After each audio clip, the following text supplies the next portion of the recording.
Notre secours est dans le nom du Seigneur qui a fait le ciel et la terre. Alors, ce veau d'or, ça vous a plu? Quand même, vous voyez, l'avantage de lire la Bible en un an de manière quasiment continue, c'est que tout d'un coup, vous avez le texte qui se révèle dans son entièreté et que ça vous montre pas quand même tout à fait les mêmes choses. Ce que nous avons vu comme la dernière fois, c'était que c'était le visage de Dieu qui était en train de changer et que Dieu semble à la fois exaspéré par son peuple et en même temps plein d'amour pour lui. Avant, on avait surtout le sentiment à la fois d'une certaine forme de puissance, de colère et de grincement de dents devant les limites des hommes depuis le début de l'Exode. Et là, on est passé à l'image d'un père devant son enfant qui est à la fois exaspéré par les bêtises que fait son enfant et en même temps qui ne peut pas s'empêcher de l'aimer. Souvenez-vous de cette prophétie. C'est d'Égypte que j'ai appelé mon fils, qui sera appliqué à Jésus, et c'est pour ça que Matthieu lui fera faire un détour du côté de l'Égypte. En attendant, ce fils, qui n'est pas encore Jésus, c'est Israël, le fils de Dieu au niveau collectif, c'est ce peuple.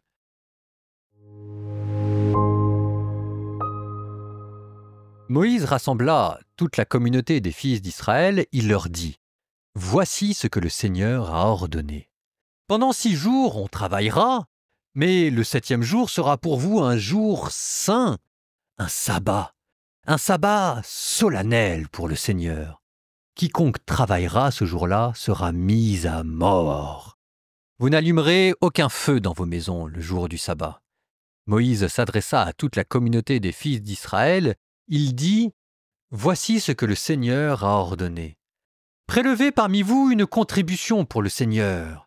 Tous les hommes que leur cœur y incitera apporteront cette contribution. De l'or, de l'argent et du bronze, de la pourpre violette et du pourpre rouge, du cramoisi éclatant, du lin fin et du poil de chèvre, des peaux de bélier teintes en rouge, du cuir fin et du bois d'acacia, de l'huile pour le luminaire, du baume pour l'huile de l'onction et pour l'encens aromatique, des pierres de cornaline et des pierres pour orner l'éphod et le pectoral. Et que, parmi vous, tous les artisans habiles viennent et exécutent tout ce que le Seigneur a ordonné. La demeure avec sa tente, sa couverture, ses agrafes, ses cadres, ses traverses, ses colonnes et ses socles, l'arche avec ses barres, le propitiatoire, le rideau, la table avec ses barres, tous ses accessoires et le pain de l'offrande, le chandelier du luminaire avec ses accessoires et ses lampes, l'huile du luminaire, l'autel de l'encens avec ses barres, l'huile de l'onction, l'encens aromatique et le voile de l'entrée de la demeure.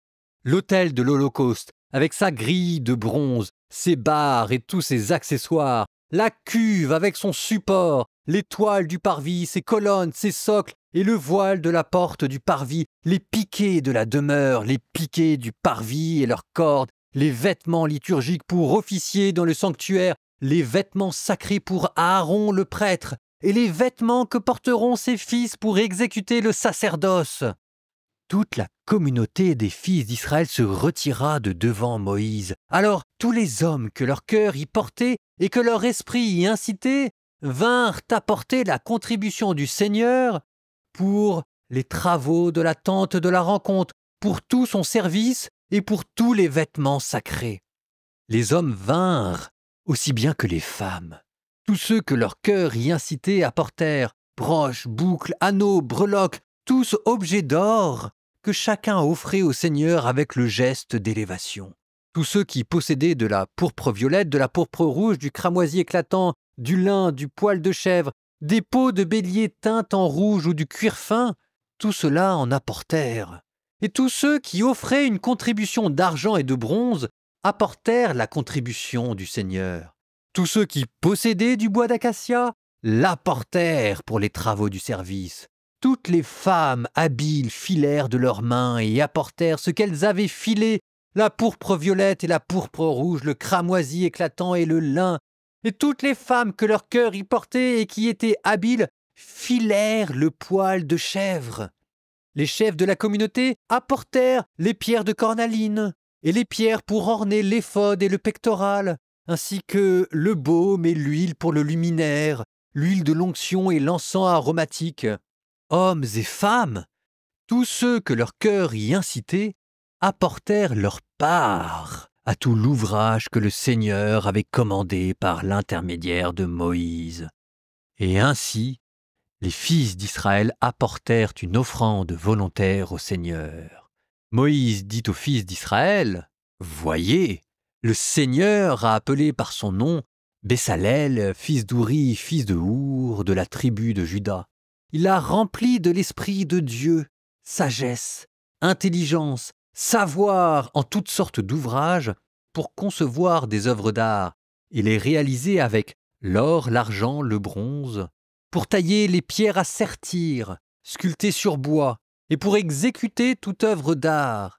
Il a mis en son cœur le don de transmettre le savoir, comme en celui d'Oliab, fils d'Aïchamak, de la tribu de Dan.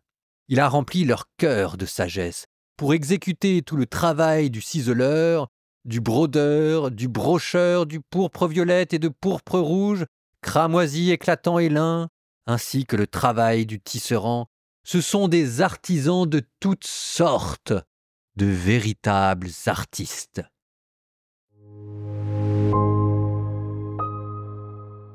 Mais oui, on est retourné dedans. On a vu une description sur plusieurs chapitres de la tenture avec le chandelier qui devait être en fleurs d'amandier, avec des tentures qui devaient être en lin, en pourpre, en cramoisi, etc.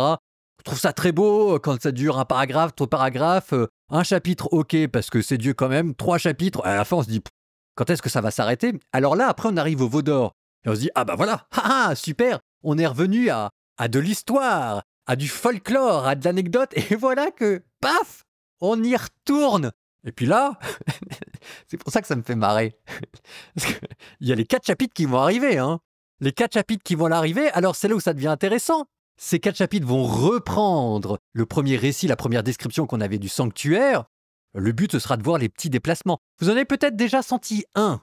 C'est que là, on prenait ça dans l'ordre inverse. Là, le premier récit, on avait terminé par le sabbat. Et là, on commence par le sabbat. Et je vous avais dit qu'il y avait quelque chose de la création dedans. Souvenez-vous, vous avez combien de récits créateurs? Vous avez 2 récits créateurs, c'était nos 2 premiers épisodes, et qui marchaient en sens inverse.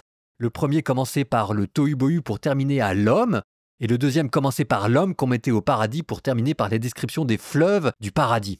Donc 2 récits de la création en sens inverse, et là vous avez 2 descriptions de la tente de la rencontre en sens inverse. Le parallèle avec l'acte créateur se resserre, et au milieu de cet immense acte de création, c'est là où c'est horrible, c'est que vous avez le veau d'or.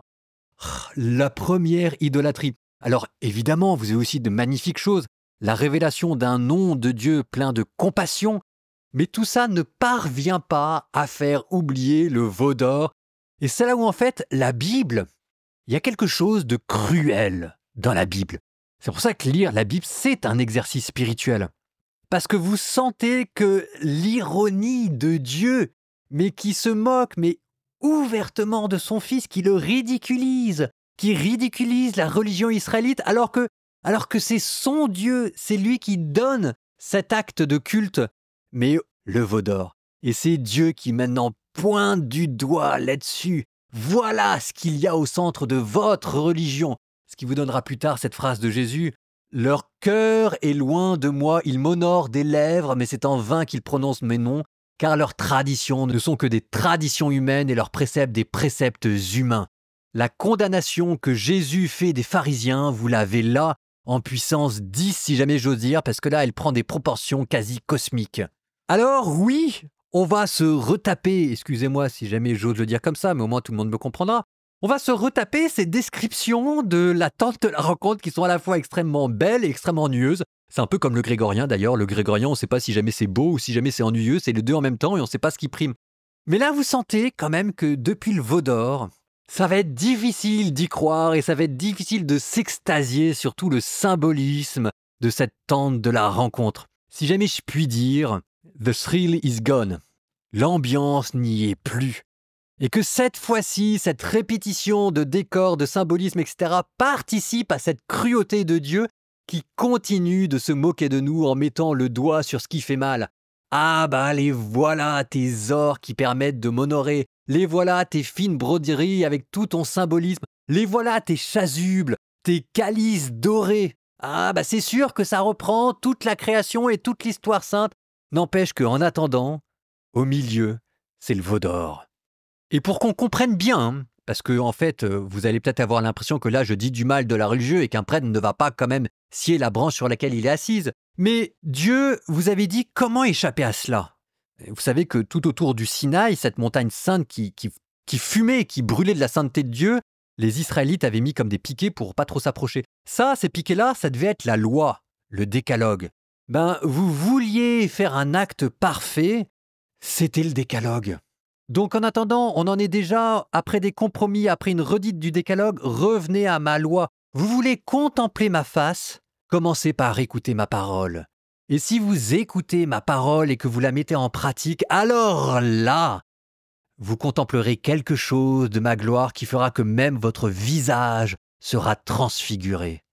Et vous voyez comment est-ce que ici, en fait, vous êtes sur une autre montagne, vous n'êtes pas au mont Sinaï, vous êtes au mont Tabor. La transfiguration de Jésus, c'est là où tout sera accompli. Je vous avais dit qu'il y a une petite ambiguïté dans Moïse. C'est en Jésus qu'elle sera levée. Le culte parfait, la transfiguration parfaite, l'accomplissement de la loi sur une montagne où Dieu révèle sa gloire, la nuée, la voix, et puis tout le monde qui tombe par terre de peur, Pierre, Jacques et Jean. La transfiguration. Aimez Dieu de tout votre cœur, de toute votre âme, de toute votre force. Aimez votre prochain comme vous-même. Et là, vous aurez accompli l'acte parfait d'adoration. Et c'est ça, ce qu'il y a dans le Saint des Saints, dans cette tente de la rencontre qui pour l'instant est remplie du veau d'or, mais que je voulais mettre au milieu de vous. Donc, transition poétique, on remet un psaume, et puis ensuite, on repart sur la description de la tente de la rencontre. Ce sera votre pénitence à cause du veau d'or.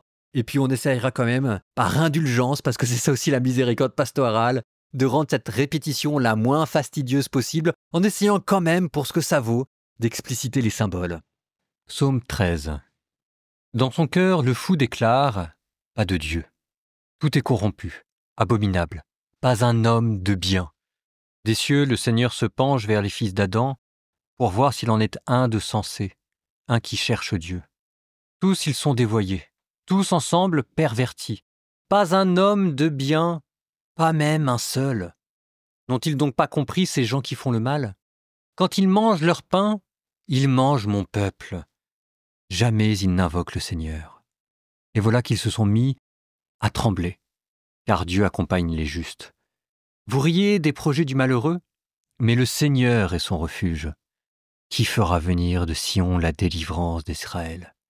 Quand le Seigneur ramènera les déportés de son peuple, quelle fête en Jacob! En Israël, quelle joie!